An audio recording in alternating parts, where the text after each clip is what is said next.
Manchester United defeated Everton at the Hill Dickinson Stadium 1-0, and it was a very tough match. It was a grueling match. We did not think it would. We knew it would be tough, but we did not think it would get to that level of.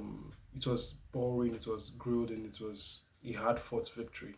There are some things we need to talk about. Some things we need to look deep into. I would say the first thing is the attacking structure.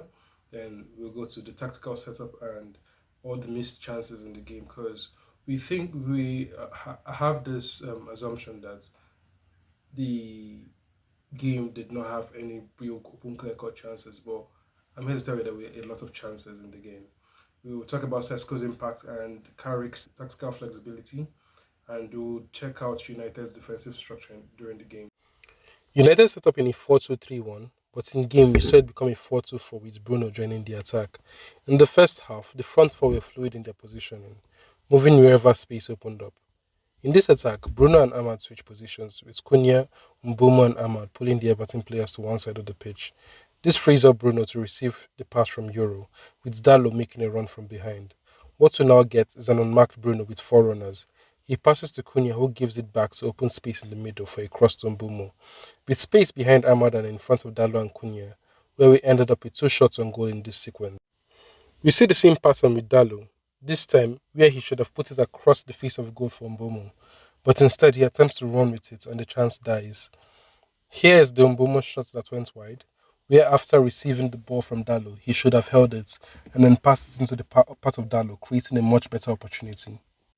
Here, Bruno gives it to Shaw, who plays a low driven cross, which should have been a high cross to the far side of the 6 yard box, with the empty space in front of Mbomo for a tap in. The final attack of the first half, we see Bruno misplace a pass, which on a better day gets to Mbomo.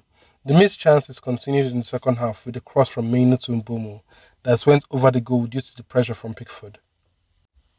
This pass from Bruno was quite similar to the Fulham winner, but here, however, there wasn't enough power in the pass and it was intercepted by Ganagay.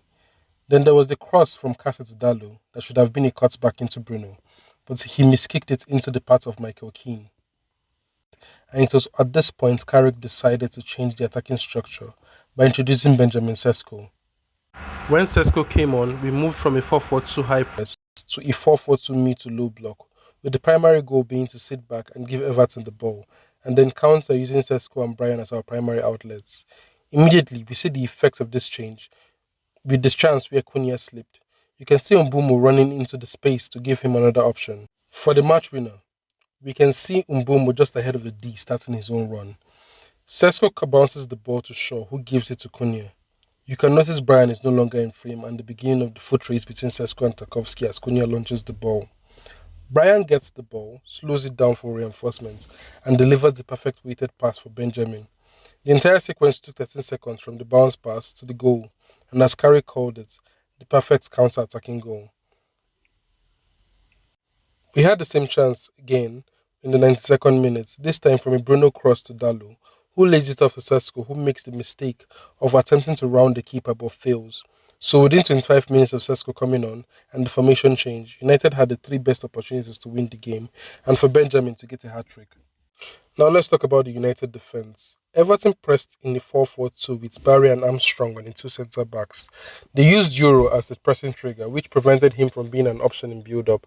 This was solved by Casemiro entering the defensive line as central centre back to aid in progression and step out aggressively to disrupt Everton's attacks, while the rest of the team arranged themselves in a compact 4-1-4-1 or 5-4-1 block, forcing Everton wide with Mbeumo as the highest player on the pitch.